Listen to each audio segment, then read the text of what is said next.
নমস্কাৰ, আসসালামু আলাইকুম। হাই প্ৰিয় শ্ৰোতা, আশা কৰোঁ সকলোৱে ভালে আছে। প্ৰিয় শ্ৰোতা, আচলতে মানুহৰ জীৱনত অভিশাপ, পাপ, মহাপাপ এইবোৰ কিন্তু আমি সমাজত বিভিন্ন দিশত, বিভিন্ন সময়ত, বিভিন্ন মানুহৰ ক্ষেত্ৰত দেখিবলৈ পাওঁ। বিভিন্ন ধৰণৰ অভিশাপ মানুহৰ কিন্তু ভোগ কৰিব লগা হয়।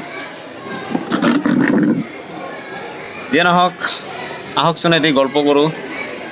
সুন্দৰ এটি গল্প আপোনালোকৰ মাজত আজি দাঙি ধৰিবৰ কাৰণে চেষ্টা কৰিম। এটি বাস্তৱধৰ্মী গল্প। এজন মানুহ শিক্ষকতা কৰে আৰু তেখেত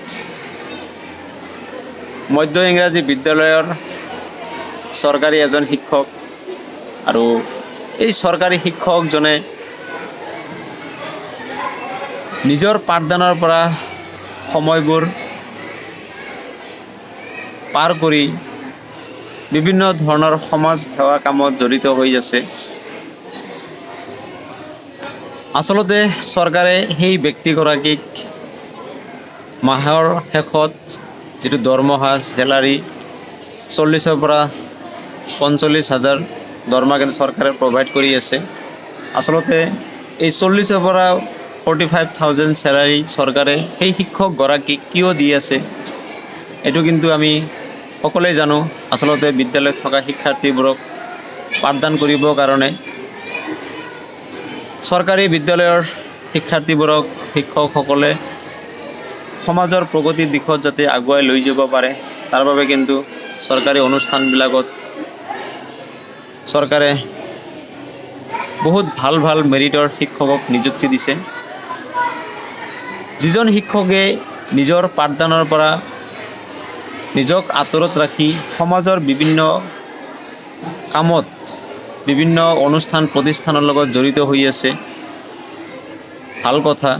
কিন্তু নিজৰ পাঠদানৰ যিটো চিন্তা, নিজৰ পাঠদানৰ যিখিনি সময়, সেই সময়খিনি কিন্তু শিক্ষকজনে দিব লাগিছিল।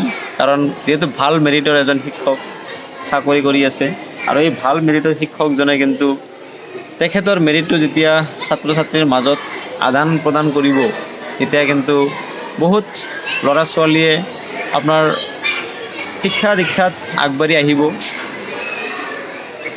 যিয়ে নহওক, এনেধৰণৰ শিক্ষক কিন্তু সমাজত বহুত আছে, যিবোৰ শিক্ষক বন্ধুৱে নিজৰ কৰ্মৰ পৰা নিজৰ আঁতৰত ৰাখি বিভিন্ন ধৰণৰ সমাজৰ অনুষ্ঠানত, বিভিন্ন ধৰণৰ ৰাজনৈতিক অনুষ্ঠানত, বিভিন্ন ধৰণৰ কাৰ্যসূচীত নিজক ব্যস্ত ৰাখিছে আৰু নিজক এজন সমাজ সেৱক হিচাপে পৰিচিত কৰাই আছে। ভাল কথা, আপুনি কৰাই থাকক, এজন সমাজ সেৱক হিচাপে আপুনি কাম কৰক, আমি আশা কৰোঁ। কিন্তু আপুনি যিটো পইচা চৰকাৰৰ পৰা পাই আছে আৰু যি পইচাৰে আজি আপুনি আপোনাৰ পৰিয়ালক পোহপাল দি আছে, সেই পইচাৰ কিন্তু আমি সৎ ব্যৱহাৰ কৰিব লাগিব। আৰু সেই পইচা চৰকাৰে কিন্তু আপোনাক এনে দিয়া নাই। চৰকাৰে কিন্তু সেই যে দৰিদ্ৰ ঘৰৰ ল'ৰা ছোৱালীবিলাকক পাঠদানৰ কাৰণে শিক্ষকসকলক নিয়োজিত কৰে।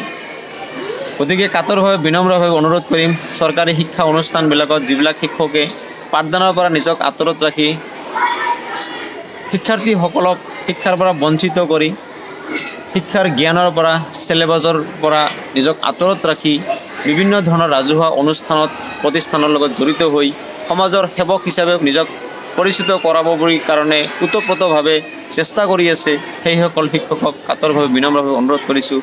আজি কিন্তু কিছুমান পৰিঘটনা, কিছুমান শিক্ষক আমাৰ চকুৰ আগতে নিজৰ ফ্ৰেণ্ড চাৰ্কুলৰ মাজত, নিজৰ অঙহী বঙহীৰ মাজত দেখিবলৈ পাই আছোঁ। কিন্তু প্ৰতিবাদ কৰিলে কিন্তু হয়তো মানুহজন বেয়া পাব পাৰে, শিক্ষকজনে বেয়া পাব পাৰে।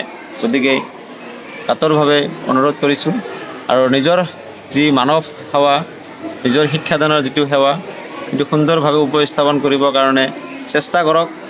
সমাজে আপোনাক ভাল পাব, শিক্ষাৰ্থীসকল প্ৰগতিৰ দিশত আগবাঢ়ি যাব পাৰিব, শিক্ষাৰ্থীসকল আপোনাক স্মৰণ কৰিব। গতিকে আমি নিজৰ পাঠদানৰ পৰা নিজক আঁতৰত ৰাখি সমাজৰ সেৱাৰ কাৰণে আগবাঢ়িব নালাগে। শিক্ষক সমাজে এনেবোৰ কাম কৰি আছে, সেইসকল শিক্ষক সমাজক কাতৰভাৱে বিনম্ৰভাৱে অনুৰোধ কৰিম, আপুনি নিজৰ শিক্ষাৰ্থীসকলক নিজৰ অনুষ্ঠানৰ ছাত্ৰ ছাত্ৰীসকলক আগবঢ়াই লৈ যাওক। ইয়াতকৈ কিন্তু ডাঙৰ সমাজ সেৱা একো হ'ব নোৱাৰে। কাৰণ আপুনি যিখন স্কুলত কাম কৰি আছে সেইখন স্কুলৰ পৰা যদি ভাল ভাল শিক্ষাৰ্থীৰ জন্ম হয়, ভাল ছাত্ৰ ছাত্ৰী যদি জন্ম হয়, এদিন আপোনাৰ নাম শিক্ষাৰ্থীসকল স্মৰণ কৰিব, সমাজে আপোনাক বাহ দিব, সমাজে আপোনাক কিন্তু আশীৰ্বাদ কৰিব।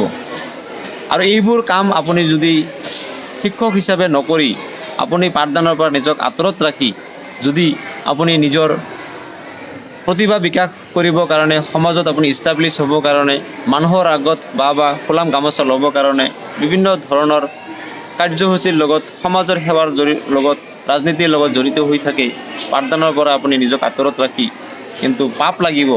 পাপ কেৱল পাপেই নহয়, মহাপাপ, অভিশাপ লাগিব কিন্তু। আৰু ছাত্ৰ ছাত্ৰীসকলৰ অভিশাপ কিন্তু সেই শিক্ষকজনে এদিন ভোগ কৰিব লাগিব। ধন্যবাদ। জয় অসম।